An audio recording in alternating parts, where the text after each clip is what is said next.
Dear member of the committee, distinguished guests, dear colleague, ladies and gentlemen, since my English is like your Italian. Comme vous l'avez vu dans l'intro, Alberto Bombazé, le président de Brembo. On reviendra sur Brembo, ce petit garage qui s'est transformé en industrie mondiale. Mais avant, donc comme on a vu Alberto Bombazé, comme vous l'avez vu dans l'introduction, il m'a désigné pour vous parler du petit coup de gueule qu'il avait fait il y a de ça 1 mois et demi, 2 mois, sur l'électrification des gammes et qu'il avait peur que ça engendre des problèmes dans l'industrie automobile. Donc, dans cette vidéo, nous allons parler de son coup de gueule et d'un peu de l'histoire de Brembo si vous ne connaissez pas. Commençons par le commencement.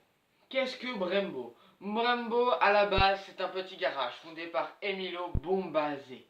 Un petit garage italien qui, 3 ans après sa construction, va décider de fabriquer ses premiers disques de frein. Et là, c'est le boom. Parce que, environ une trentaine d'années après, il va compter 1115 employés et va commencer à travailler avec des grands constructeurs, des constructeurs de renommée, comme Lamborghini, Porsche, Renault Sport et tant d'autres dans le monde automobile. Mais il ne va pas s'arrêter là. Il va aussi travailler avec des constructeurs de motos connus. Je sais certain que vous les connaissez, comme Harley Davidson, tout le monde en a entendu parler. Et oui, c'est eux qui fabriquent leurs disques de frein. Et aussi KTM.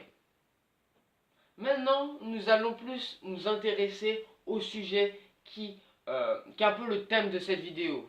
Le coup de gueule d'Alberto Bombazé. Allez, c'est parti. Je peux prendre mes notes pour ces 2 dernières parties. Alors oui, le patron de Brembo a dit clairement que les moteurs électriques et les voitures électriques vont elles aussi avoir un impact sur l'environnement. Un impact sur l'environnement parce que nous n'avons pas assez d'infrastructures pour recycler les batteries, que les batteries sont très dangereuses et vont polluer, au recyclage. Un petit peu moins l'utilisation que certains modèles, même si on y reviendra. Ça va aussi avoir un impact sur l'emploi. Moins de personnes à créer des moteurs. Les ingénieurs motoristes, ce sera un petit peu moins. Ce sera plus sur les batteries, l'autonomie des batteries. Et aussi la fourniture d'électricité qu'il va falloir multiplier. Parce que si un jour le parc auto se renouvelle complètement, il faudra une fourniture d'électricité bien supérieure à celle d'aujourd'hui. Alberto Bombazé regrette aussi un processus qui évolue trop rapidement. De renouveler leur gamme, de mettre plus d'électrique pour que le monde soit entre guillemets plus vert, plus rose. Mais derrière ça, il se cache, comme je vous l'ai dit, des causes pour l'environnement, pour l'emploi. Compliqué de produire ces produits à temps, car il dit, je cite, mais j'ai parfois l'impression qu'il manque le dessous. On les pousse à occuper tous les espaces possibles sans savoir à quoi ressemblera le marché dans 5, 10 ou 20 ans.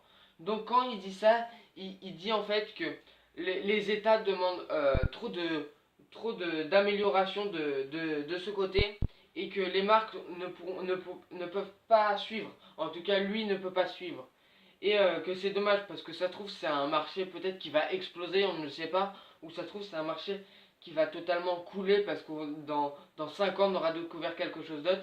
Et que malheureusement, 5 ans auparavant, c'est-à-dire maintenant, on aura poussé certains trucs trop loin qui sera peut-être regrettable. On aura construit trop d'infrastructures qui ne serviront pas à grand chose, qui seront abandonnées, donc un peu de pollution, on ne sait pas. Donc voilà, c'est ce qu'a dit Alberto Bombazé. Il n'est pas sûr que l'électrique pour l'instant, il faut se donner à fond, il faut quand même garder un espoir avec le diesel, il faut le garder de côté, parce que certains moteurs diesel d'aujourd'hui polluent moins que les batteries, des années 2000. Donc voilà, j'espère que cette petite vidéo vous aura plu sur le coup de gueule d'Alberto Bombazé qui dit en gros que le moteur électrique c'est bien mais il faut faire attention. Et donc sur ce, on se dit peace.